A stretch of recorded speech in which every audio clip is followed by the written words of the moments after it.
नमस्कार विद्यार्थी मित्रांनो. श्री नवनाथ विद्यालय करंजीमधील मी घोरपडे सर आपले सहर्ष स्वागत करत आहे. आज आपण पाहणार आहोत इयत्ता 5वी विषय गणित म्हणजेच मॅथमॅटिक्स. घटक आहे 5वा अपूर्णांक, त्याला इंग्लिशमध्ये म्हणतात फ्रॅक्शन्स, आणि त्यामधील उपघटक आहे सममूल्य अपूर्णांक म्हणजेच इक्विव्हॅलंट फ्रॅक्शन्स. सर्वप्रथम आपण अपूर्णांक म्हणजे काय ते समजून घेऊया. पहा, जी संख्या पूर्ण नाही ती संख्या म्हणजे अपूर्णांक होय. नावामध्येच अर्थ आहे. पहा, अपूर्णांक म्हणजेच अपूर्ण असलेली संख्या. याचा अर्थ जी संख्या पूर्ण नाही ती संख्या म्हणजे अपूर्णांक होय. उदाहरणार्थ पाहूया आपण. 5/3 ही जी संख्या आहे या संख्येला म्हणतात अपूर्णांक. ही पूर्ण नाही म्हणजेच अपूर्ण आहे, अपूर्ण आहे म्हणजेच अपूर्णांक आहे. आता पहा, अपूर्णांकामध्ये काय असतं. पहा, अपूर्णांकामध्ये अंश व छेद असतात. आता अंश म्हणजे नेमकं काय आणि छेद म्हणजे नेमकं काय. तर आपण अपूर्णांक पाहिलाय 5/3. तर या 5/3 या अपूर्णांकात 5 जो आपल्याला दिसतोय तो काय आहे. 5 हा अंश आहे. हा 5 काय अंश. आणि 3 काय 3 हा छेद आहे. तर 5ला अंश आणि 3ला छेद म्हणायचं. या रेषेच्या वरती जो आहे तो असतो अंश आणि रेषेच्या खाली जो असतो तो असतो छेद. म्हणून या उदाहरणामध्ये 5 हा अंश आणि 3 हा छेद आहे. आता या अपूर्णांकाचं वाचन कसं करायचं. पहा, वाचन दिले. अपूर्णांकाचे वाचन 5/3 म्हणजेच हा जो 5 आहे आणि हा जो 3 आहे याचं वाचन करायचं आपल्याला 5/3. आणि इंग्रजीमध्ये वाचन करताना कसं करणार. 5/3 लिहिताना 5/3. मग 5 हा काय अंश आणि 3 हा काय छेद. अंश अंश म्हणजेच इंग्लिशमध्ये त्याला म्हणतात न्यूमरेटर. काय म्हणतात. न्यूमरेटर. न्यूमरेटर. आणि छेदाला काय म्हणतात. डिनॉमिनेटर. काय म्हणायचं. डिनॉमिनेटर.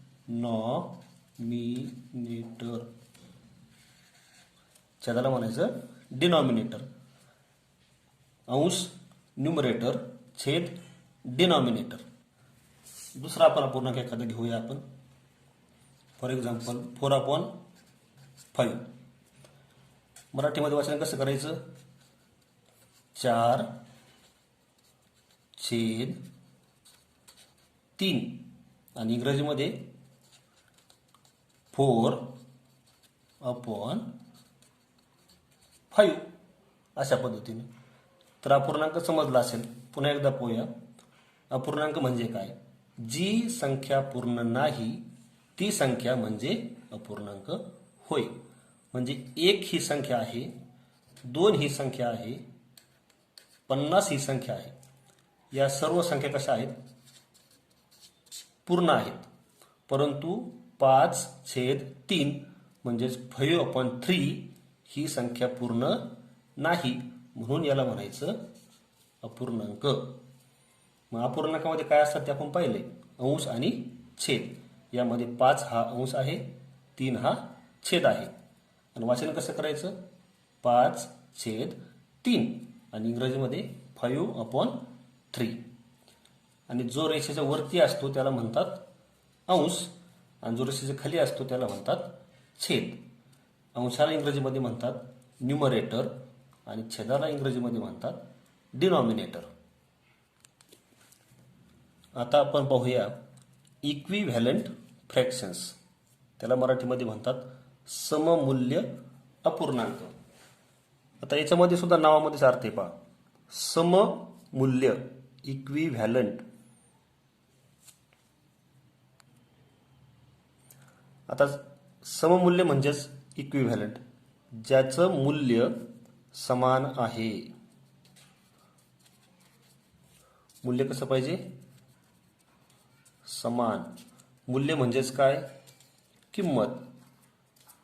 मूल्य म्हणजेच काय? किंमत.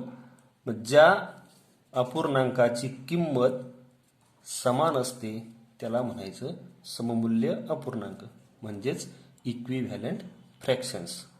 आता ते कसं आपण समजून घेऊया उदाहरणाच्या माध्यमातून. पहा, आता हा आपण एक वर्तुळ काढलेला आहे. आपण याला गृहीत धरूया ही एक भाकरी आहे. काय आहे? भाकरी आहे. तर ही झाली पूर्ण एक भाकरी. काय झाली? एक पूर्ण भाकरी झाली. परंतु आपल्याला ही एक भाकरी 2 मुलांमध्ये वाटायची. किती मुलांमध्ये वाटायची? 2 मुलांमध्ये. तर आपण काय करणार? तिचे 2 भाग करणार. हे पहा, आपण 2 भाग केले. 2 भाग झाले. हा अर्धा भाग आणि हा अर्धा भाग. आता याच्यामधला एक भाग आपण एका मुलाला द्यायचा आणि दुसरा भाग एका मुलाला द्यायचा. आता आपण याचे 2 भाग केलेत, म्हणजे एक भाग काय झाला? अर्धा, आणि दुसरा भाग अर्धा. अर्धा आणि अर्धा मिळून झाला 1. मग ह्या पूर्ण भाकरीचे किती भाग केले आपण? 2 भाग केले. म्हणून छेद मांडायचे 2. डिनॉमिनेटर इज 2 आणि न्यूमरेटर 1. किती भाग घ्यायचा आपल्याला? अर्धा. एक भाग घेतला. 2 भागापैकी एक भाग घेतला म्हणून 1 वरती मांडला. आणि किती भाग केले सगळे आपण भाकरीचे? 2, म्हणून 2 खाली मांडले. या संख्येला म्हणायचं छेद, या संख्येला म्हणायचं अंश. समजलं? 1/2. आता पुढच्या चित्रामध्ये बघा काय केलं आपण. भाकरी तेवढेच ठेवलेली आहे. अर्धीच दिसते आपल्याला भाकरी, परंतु त्या भाकरीचे किती भाग केले? 4 भाग केले. हा 1, हा 2, हा 3 आणि हा 4. किती भाग झाले? 4 भाग झाले. आता 4 भागापैकी आपला अर्धा भाग खायचा आहे. पूर्ण भाकरीचा अर्धा भाग म्हणजे किती भाग खावे लागतील? 2 खावे लागतील. म्हणून 2 मांडले. आणि एकूण किती भाग केले आपण? 1, 2, 3, 4. म्हणून खाली 4 मांडले. यामध्ये पण पाहिजे पेन्सिलने लिहून ठेवलेलं आहे. एकूण किती भाग केले आपण? 1, 2, 3, 4, 5, 6, 7, 8. Total parts 8. आणि रंगवलेला भाग म्हणजेच तो अर्धा भाग आहे, अर्धी भाकरी आहे. तर अर्धी भाकरी खाण्यासाठी आपल्याला किती भाग घ्यावे लागतील? 4. हे पहा, मग 4 खाल्ले आणि एकूण भाग किती केले आपण? 8. म्हणून आपल्याला जो दिसतोय अपूर्णांक फ्रॅक्शन जो दिसतोय 1/2, 2/4 आणि 4/8. 1/2 याला म्हणतात 2/4 आणि हा झाला 4/8. फ्रॅक्शन जरी वेगवेगळे असले तरी किती भाग खाल्लेला आहे आपण भाकरीचा? अर्धा भाग. म्हणजे 1/2 म्हणजे सुद्धा हाफ. 2/4 म्हणजे हाफ. आणि 4/8 म्हणजे सुद्धा हाफ. म्हणजे प्रत्येक भाकरी किती खाल्ली आपण? अर्धी भाकरी खाल्ली. म्हणजे हा भाग किती झाला? अर्धा. हा सुद्धा अर्धा आणि हा सुद्धा अर्धा. म्हणजे फ्रॅक्शन जरी वेगवेगळे दिसत असतील पण तरी किंमत कशी आहे? समान आहे. इक्वल व्हॅल्यू आहे प्रत्येकाची. म्हणजेच 1/2, 2/4 अँड 4/8. टोटल कसे आहेत? सारखे आहेत. म्हणून त्याला म्हणायचं 1/2 and 2/4 and 4/8 are equivalent fractions. म्हणजेच 1/2, 2/4 आणि 4/8 हे कसे आहेत? सममूल्य अपूर्णांक आहेत। समजलं? किंमत कशी आहे? समान आहे, म्हणून 1/2, 2/4, 4/8 आर इक्विव्हॅलंट फ्रॅक्शन्स। हे सर्व कसे आहेत? सममूल्य अपूर्णांक आहेत। चला आता आपण दुसऱ्या आकृतीमध्ये समजून घेऊया। पायत आकृती दिसते आपल्याला, तर या आकृतीमध्ये बघा एकूण किती भाग झालेत? Total parts 1, 2, 3, 4 and 5। Total parts आपण केले 5, म्हणून ते मांडले छेदाच्या ठिकाणी, म्हणजेच डिनॉमिनेटरच्या ठिकाणी। आता रंगवलेला भाग पाहूया किती आहेत? 1, 2, 1, 2। मग रंगवलेला भाग किती आहे तो आपण वरती मांडले। आपल्याला फ्रॅक्शन्स मिळाला 2/5, म्हणजेच 2/5। आता याच्यामध्ये पहा रंगवलेला भाग तेवढाच आहे। आता आपण काय करू? थोडासा बदल करून पाहू। पहा काय करतोय।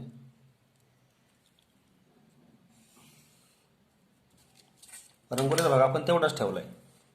आता एकूण भाग किती झाले मोजायचे? 1, 2, 3, 4, 5, 6, 7, 8, 9, 10। किती भाग झाले? एकूण भाग 10। रंगवलेले किती आहेत? 1, 2, 3, 4, म्हणजेच एकूण भाग झाले 10। ते मांडले छेदाच्या ठिकाणी। रंगवलेले किती भाग आहेत? तर 4, ते मांडले अंशाच्या ठिकाणी। म्हणजे वाचन कसे करणार? 4/10, म्हणजेच 4/10। आता रंगवलेला भाग तेवढाच आहे, फक्त आपण काय केलं? त्याचे भाग वेगवेगळे केले। आता खालच्या आकृतीमध्ये पाहू, थोडा आणखी वेगळा बदल करू। पहा 1, त्याच्यानंतर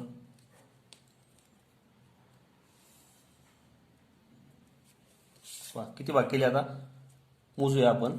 1, 2, 3, 4, 5, 6, 7, 8, 9, 10, 11, 12, 13, 14, 15, म्हणजे एकूण भाग झाले 15। आता आपण तेच भाग खाली छेदाच्या ठिकाणी लिहूया। रंगवलेले किती भाग आहेत?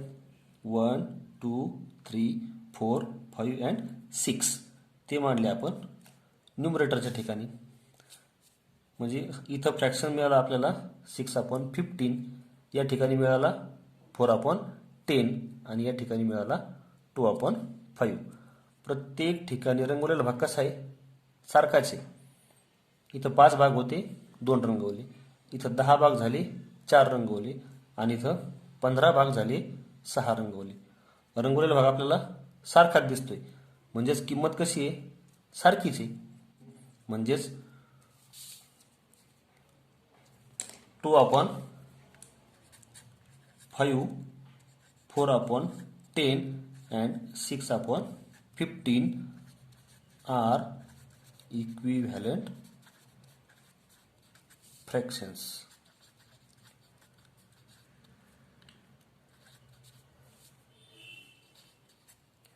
इक्विव्हॅलंट फ्रॅक्शन्स म्हणजेच हे कसे आहेत? समान किंमत म्हणजेच सममूल्य अपूर्णांक आहेत।